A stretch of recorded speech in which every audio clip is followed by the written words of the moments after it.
মঞ্চে শুকনো মাঠ। ফসলগুলো কেমন যেন শুকিয়ে যাচ্ছে। চাষিরা চিন্তিত।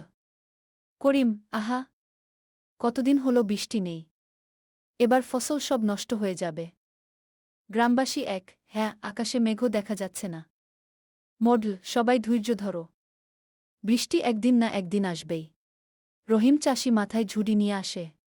করিম, রহিম, তুমি আবার কোথায় যাচ্ছ? রহিম, মাঠে যাচ্ছি। করিম, এই রোদে মাঠে গিয়ে কি করবে? রহিম, বৃষ্টি না এলেও কাজ তো থেমে থাকতে পারে না। সবাই অবাক হয়ে তাকায়। মাঠে রহিম ও রিনা। রিনা, বাবা, সবাই তো ঘরে বসে আছে। তুমি একাই কাজ করছো কেন? রহিম, দেখ মা, বৃষ্টি এলে যাতে পানি ধরে রাখা যায় সেজন্য আমি ছোট ছোট খাল বানাচ্ছি। রিনা, ওহ! তাহলে বৃষ্টি এলেই পানি নষ্ট হবে না। রহিম, ঠিক তাই। দুজন মিলে মাটিতে ছোট নালা তৈরি করে। করিম ও কয়েকজন গ্রামবাসী মাঠে আসে। করিম, হা হা হা! বৃষ্টি নেই আর তুমি খাল কাটছ। গ্রামবাসী দুই, মনে হচ্ছে রহিম রোদে মাথা খারাপ করে ফেলেছে। রহিম, হাসতে থাকো।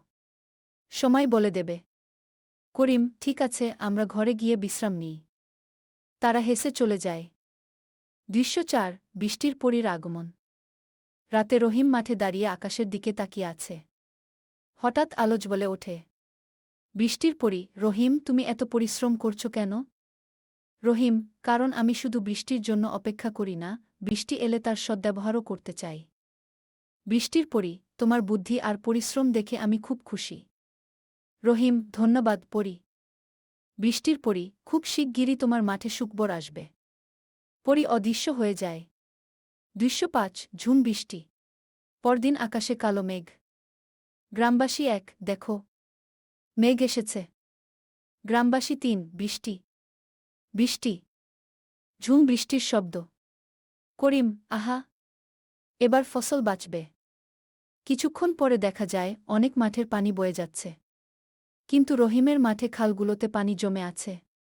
রিনা, বাবা, দেখো, আমাদের খালগুলো পানিতে ভরে গেছে। রহিম, এটাই তো চেয়েছিলাম। দৃশ্য ৬, সবার শিক্ষা। কয়েকদিন পরে রহিমের মাঠে সবুজ ফসল। অন্যদের মাঠে ফসল কম। করিম, রহিম, তুমি ঠিকই বলেছিলে। গ্রামবাসী ২, আমরা শুধু বৃষ্টির অপেক্ষা করেছি আর তুমি প্রস্তুতি নিয়েছিলে। মডল, এটাই হলো আসল বুদ্ধিমানের কাজ। করিম, ভাই, আমাদেরও শেখাও কিভাবে এমন করতে হয়। রহিম, অবশ্যই।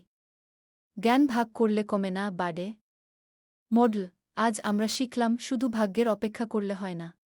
রিনা, আগে থেকে প্রস্তুতি নিলে সুযোগের সঠিক ব্যবহার করা যায়।